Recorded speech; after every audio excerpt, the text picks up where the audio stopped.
প্রতিদিনের মতো সকালে চলে গেলাম মেয়েকে স্কুলে দিতে। স্কুল থেকে আসার পথে মেয়ে আবদার করেছিল আজকে কোরিয়ান নুডলসটা রান্না করে দিতে। তো বাসায় আসলে তেমন কিছুই ছিল না। হঠাৎ করে বলার কারণে আমি আসলে একটু দোকানপাট খুঁজতেছিলাম যে দেখি কোনো দোকান খোলা আছে কিনা। যেহেতু সকালবেলা আসলে তেমন কোনো দোকান খোলা পেলাম না, কিছুই কিনতে পারলাম না।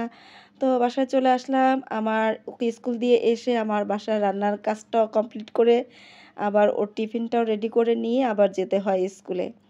তো কিভাবে কোরিয়ান নুডলসটা রান্না করব মাছ করতে সেটাই ভাবতেছিলাম। আসসালামু আলাইকুম। আমি জয়া চলে আসলাম নতুন একটা ভিডিও নিয়ে। আশা করি সবাই ভালো আছেন। আমার ভিডিওটা যদি ভালো লাগে অবশ্যই লাইক, কমেন্ট, শেয়ার করে আমার পাশে থাকবেন। তো আমার প্রতিদিনের কাজ এটা। প্রতিদিনই রুটিন এটা যে ওকে স্কুলে দিয়ে আসি। এরপরে বাসায় এসে বাসার কাজগুলি কমপ্লিট করি। আসলে আমরা যারা ভিডিও আপলোড করি তারা কিন্তু বাসার কাজ 90% কিন্তু আমরা দেখাই না। মাত্র 10% হয়তো ভিডিওতে তুলে ওঠানোর চেষ্টা করি।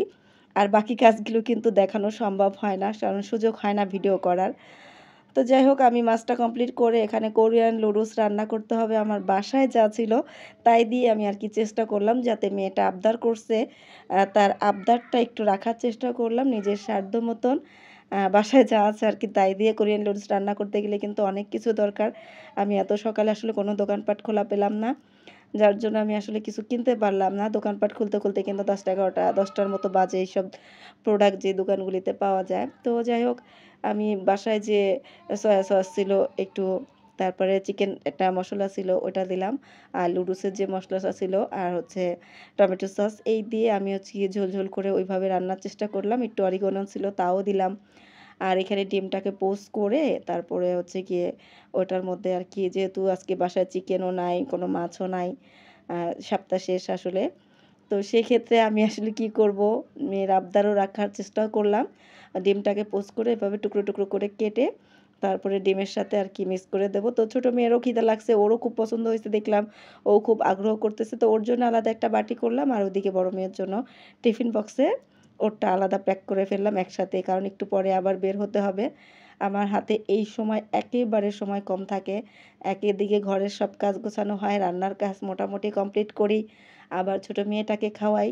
সব দিক মিলিয়ে আমার এই টাইমটা যায় খুবই একটা প্রেশারের টাইম। আগে লাইভ করতাম, এখন কিন্তু একদমই লাইভে যেতে পারি না, সময়ই পাই না। তো যাই হোক মেয়েটাকে রেডি করে দিলাম। ছোট মেয়েটাও কিন্তু দেখে খুব পছন্দ করলো এবং খেলেও খুব মজা করে। ওরও খুব পছন্দ হয়েছে, গরম খুব দিলাম। তো ও মজা করে খেলো। এরপরে কিছুক্ষণ ওর সাথে একটু দুষ্টামি করলাম। ওর খাবার আগ্রহটাকে একটু বাড়িয়ে তুলি। যে খাবারটা পছন্দ খাবারটা যদি একটু দুষ্টামি করি, একটু আগ্রহটা বাড়িয়ে তুলি তাহলে দেখা যায় খাবারটা খেয়ে ওঠে। তো ওকে একটু সময় দিলাম। এরই মাঝে আমাকে সবই ম্যানেজ করতে হয় কারণ আমি মা, আমাকে সব দিক ম্যানেজ করতে হবে। তো ওর সাথে একটু দুষ্টামি করে ওকে খাওয়ার আগ্রহটা তৈরি করে দিলাম যাতে ও খাবারটা সবটুকু শেষ করে।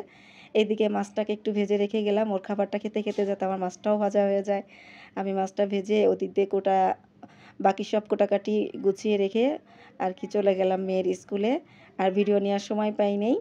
এর মধ্যে স্কুলে চলে আসলাম, এসে ওনাকেও দিলাম। উনি চাইলো এই যে এই খুশিটা, এই যে খাচ্ছে, এই আগ্রহটা, এটা আসলে একজন মা হিসেবে বড় প্রাপ্তি। যে ও যেটা চায় আমি আমার সামর্থ্য অনুযায়ী চেষ্টা করি ওকে ওর হাতে ওটা তুলে দিতে। তো যতটুকুই পেরেছি দিছি। আর কথা দিছি ঠিক আছে কোরিয়ান নুডলসটা যেভাবে রান্না করে আমি সেইভাবে তোমাকে নেক্সট আবার একদিন রান্না করে খাওয়াবো। প্রত্যেকটা মায়ের কাছে তার সন্তানের আবদার, সন্তানের চাহিদা, সন্তানের খুশি অনেক মূল্যবান। আজকে এখানেই বিদায় নিচ্ছি। ভালো থাকবেন। আল্লাহ হাফেজ।